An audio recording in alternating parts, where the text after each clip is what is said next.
இவ்வளோ பெரிய டிக்னிட்டிஸ்லாம் வருவாங்கன்னு நாங்கள் எதிர்பார்க்கல. சடனாக ரெடி பண்ண ஒரு ப்ரெஸ் மீட் இது. சார் எல்லாருக்கும் மனமார்ந்த பாதம் பணிந்த நன்றிகள் சார். என்னென்னா போன வருஷம் இந்த இந்த டைமில் தான் நாங்கள் இங்கே ஆடியோ ரிலீஸ் பண்ணோம். ரொம்ப ரொம்ப பாசிட்டிவான அப்ரோச், எல்லாமே உடனே ரிலீஸ் ஆகிடும் அந்த மாதிரி தான் நினச்சி இருந்தோம். பட் ஆனால் அதுக்கப்புறம் ஒரு 2-3 டிஸ்ட்ரிபியூட்டர்ஸ்க்கு படம் போட்டு காட்டினார் ப்ரொடியூசர். அவங்க சொன்ன சில வார்த்தையில் ப்ரொடியூசர் கொஞ்சம் பயன்ட்டார். ஏன்னா சின்ன பட்ஜெட் படங்களுக்கான அங்கீகாரம் இன்னும் முழுசாக கிடைக்கல அப்படின்றது தான் உண்மை. அந்த படங்கள் தான் டிஸ்ட்ரிபியூட்டர்ஸ்க்கு எல்லாருக்கும் பெரிய வருமானம் ஈட்டி கொடுத்தாலும் சின்ன பட்ஜெட் படங்களுக்கான முழு அங்கீகாரம் இன்னும் கிடைக்கல. ஸோ அதனால் நானும் பிரஜனும் விடலை. நல்ல காத்திருப்பு நல்லதுன்னு சொன்னார். நல்ல படைப்புக்காக காத்திருப்பது நல்லதுன்னு நம்பணும் சார். என்னென்னா நான் இண்டிபெண்டன்ட் ஃபில்ம் மேக்கர் சார். டேரெக்டாக வந்து படம் பண்ணேன், எடிட்டிங் கற்றுட்டு வந்து. பட் எவ்வளோ அசோசியேட் டேரக்டர்ஸ் இன்னும் படம் பண்ணாமல் இருக்காங்க. ஸோ அந்த வகையில் நாங்கள் ஒரு படம் பண்ணிட்டு தான் காத்திருக்கோன்றது எங்களுக்கு ரொம்ப பாசிட்டிவாக இருந்தது. அப்படி தான் நாங்கள் இதை பார்த்தோம். எவ்வளோ பேர் எங்களை என்னென்னவோ கேட்டுருக்காங்க, எப்போ ரிலீஸ்னு. பட் ஆனால் எங்களுக்குள்ளே இருந்த ஒரு பாசிட்டிவிட்டி வந்து நாங்கள் முடிச்சுட்டு தான் காத்திருக்கோம், இன்னும் ஆரம்பிக்கிறதுக்கு முன்னாடி காத்திருக்க ஸ்டேஜில் இல்லை. ஸோ அதனால் ஒரு நாள் வரும் அப்படின்னு வெயிட் பண்ணிட்டு இருந்தோம். அப்போது விஜயாதிராஜ் சார் வந்து இதே லேபில் தான் படம் பார்த்தாங்க. படம் பார்த்துட்டு அன்றைக்கி பேச ஆரம்பித்தோம். 3வது மாதம் இப்போது விஜயாதிராஜ் சாரும் இல்லை, அவருக்கு ஏன் ஏஜ் தான், அவர் டிஸ்ட்ரிபியூட்டர் வந்திருக்காரு, நண்பர் மாதிரி பழகுறாரு.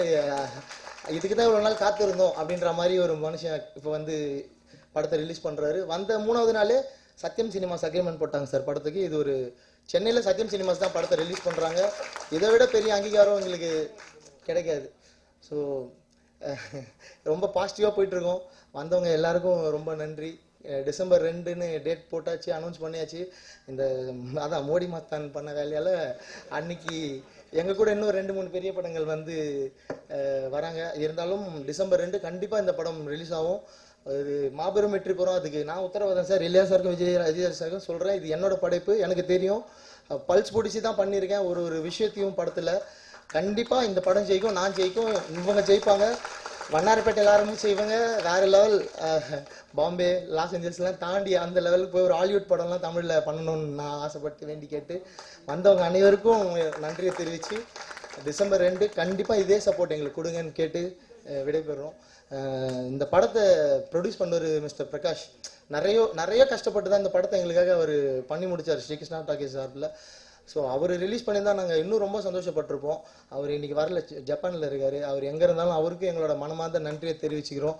ஏன்னா அவர் முழு மனசோடு இது எழுதி கொடுத்ததால தான் இன்றைக்கி இந்த படம் தேட்டர் ரிலீஸ் வரைக்கும் வந்திருக்கு. ஸோ அவருக்கும் எங்களோட நன்றி தெரிவித்து, டிஸ்ட்ரிபியூட் பண்ணுற இவங்களுக்கு எங்களோட நன்றி தெரிவித்து, நாளைக்கு தேட்டரில் கொண்டு போய் சேர்க்க போகிற அத்தனை டிஸ்ட்ரிபியூட்டர்ஸ்க்கும் எங்கள் உளமார்ந்த நன்றிகளை தெரிவித்து விடைபெறுறேன். நன்றி.